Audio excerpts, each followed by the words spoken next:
des juridictions spécialisées. C'est-à-dire que Moutos Salambe, bateau na mboka na bino mbebe zalatu ezalate, na mboka bofandi, to na commune na bino, bwana droit ya créer jugement moko to parquet moko ya bino moko spécialité, non constitution boye yango. À moins que loi penza est autorisée yango. Mais quand la boye bino moko bofandi, beaucoup ma juge parti, non, bloko wana, mbeko e boye yango. Article 150, malobi que le pouvoir judiciaire est le garant des libertés individuelles et des droits fondamentaux du citoyen. Les juges ne sont soumis dans l'exercice de leurs fonctions qu'à l'autorité de la loi. Une loi organique fixe le statut du magistrat. Le magistrat siège. Le magistrat du siège est inamovible. Il peut être déplacé que par nomination, nouvelle ou sa demande, par rotation motivée décidée par le Conseil supérieur de magistrature. Moutouma goya oucha magistrat pression te. Moutouma goya omvuka juge ta ibisa ete faut kata bo faut le boboité. Juge aza na se mobeko na yo azotanga. Mobeko lobi nini auto sané mobeko et lobi o un trafic d'influence non. Article 151. Le pouvoir exécutif ne peut donner d'injonction au juge dans l'exercice de sa juridiction ni statuer sur les différents ni à travers la Cour de justice, ni s'opposer à l'exécution des décisions, ainsi de suite. Au point d'un ministre, Naïne Moutou, Boyena Boye, Nazolo de la juge, Logoana, Mubeko et Boya. Tout ça, l'article 152, le Conseil supérieur de magistrature est l'organe de ceux du pouvoir judiciaire. Le Conseil supérieur de magistrature est composé de président de la Cour constitutionnelle, procureur général de la Cour constitutionnelle, premier président de la Cour de cassation, premier président plutôt du Conseil d'État, procureur général près la Cour de cassation, procureur général près le Conseil d'État, premier président de la Haute Cour militaire, auditeur général près de la Haute Cour militaire, premier président des cours d'appel, procureur généraux près des cours d'appel, premier président des cours administratifs d'appel, procureur généraux près des cours administratifs d'appel, premier président des cours militaires, auditeur militaire supérieur, 2 magistrats de siège par ressort de cours élus par l'Assemblée des magistrats ressort. On ne soit allé au fonctionnement par détail, mais il faut que nous bilogo mini na mutute parce qu'il y a bilogo et ni sala mutu, mais bon comprendre que on nous donne mobeko et ça na paragraphe 3 il y a section 4 il y a constitution abisso.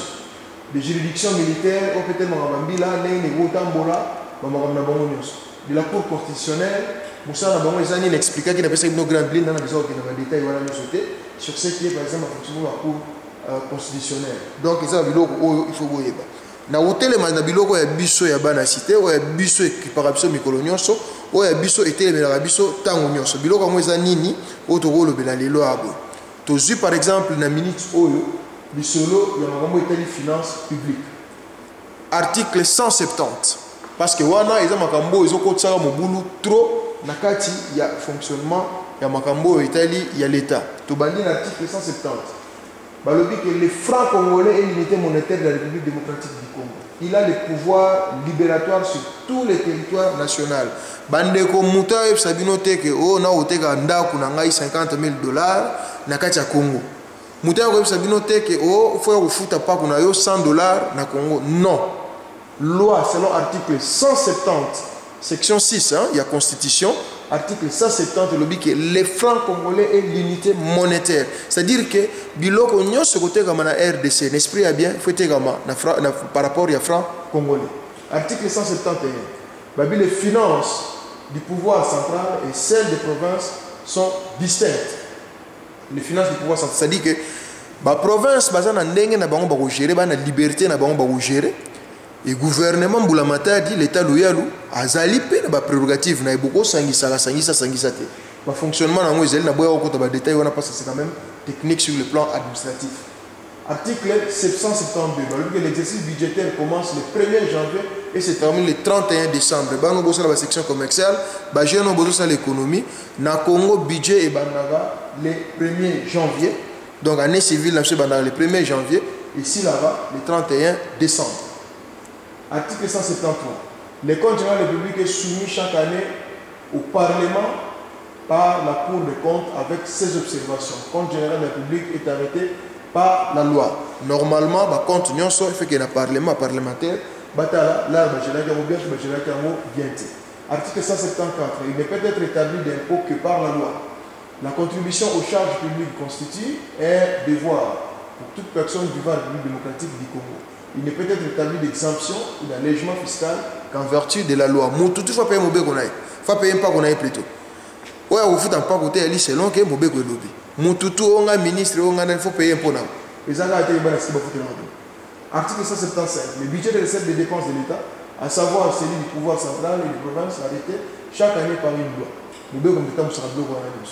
Mais nous qui n'avons pas comme détail mingi était parce que moi te pèlerin là c'est quoi. Tout l'équipe normalement est la banque centrale. Article 176. La banque centrale est l'institution d'émission de l'Union démocratique du Congo. À ce titre, Fungola Mato est bien, Sugola Mato Yoganga, Moussa la banque na RDC Izali Nini. Moussa la banque na RDC Izali pour garder Mbongo et l'État.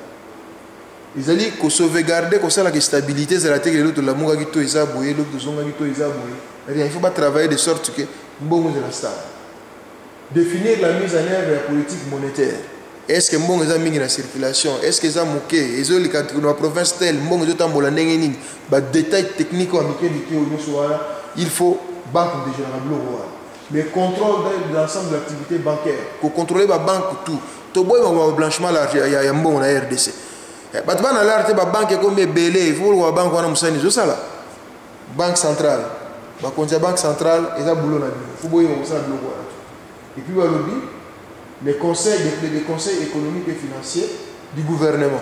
Premier conseiller financier économique, il y a gouvernement, ils ont des banques. Pour que tout le monde ait la réotambola. Il faut ça, il y a des éléments, des indices qui permettent de bango. Il y a gouvernement, conseil gouvernement et réotambola, la direction. Article 177. L'organisation et le fonctionnement de la banque centrale sont fixés par la loi organique. Cour des comptes. Nous avons pas exempté oui non, mais toutefois nous avons quand même l'icolo, mais normalement ils ont une matière oyo na n'a exempté oui non. Le but qu'il est institué du Congo une cour des comptes. La cour des comptes relève de l'Assemblée nationale. Les membres de la cour des comptes sont nommés, relevés de leurs fonctions en cas échéant révoqués par le président de la République après avis de l'Assemblée nationale. Les membres de la cour des comptes doivent justifier d'une haute qualification en matière financière, juridique ou administrative et d'une expérience professionnelle d'au moins 10 ans. Pose à la membre de la Cour des comptes. Il faut en avoir 10 ans d'expérience. Et puis, ils arrivent à député de Bavotarabatuana, président de Nomarabango, et puis président de Révo-Rabango. C'est tout ce que ça veut dire. Ma vie que la proposition de l'organisation de fonctionnement de la Cour des comptes fixée par la loi organique. Expliquez-moi la loi organique et ça, et le Article 180. La Cour des comptes contrôle dans les conditions fixées par la loi la gestion des finances de l'État, des biens publics ainsi que les comptes des provinces, des entités territoriales décentralisées ainsi que des organismes publics. Elle publie chaque année un rapport remis au président de la République après avoir contrôlé gouvernement, ministre, province, gouverneur, neni mbongo l'État tambolaki, un rapport na bango, na pesi na mokonzi mboka, yem takotana makambo wana. Toza lisusu na oba bengi caisse ya péréquation na RDC, de la caisse nationale de péréquation. Et là on y va bengi péréquation parce que et ça là qui peut débat moi trop mikolo uta o le makambo ya péréquation. Pour comprendre ngo biso tout, tokende na paragraphe 4, article 181. Il a institué une caisse nationale de péréquation. Elle est dotée de la personnalité juridique. La caisse nationale de péréquation a pour mission de financer des projets et des programmes d'investissement public en vue d'assurer la solidarité nationale et de corriger les déséquilibres de développement entre les provinces et entre les autres entités territoriales décentralisées.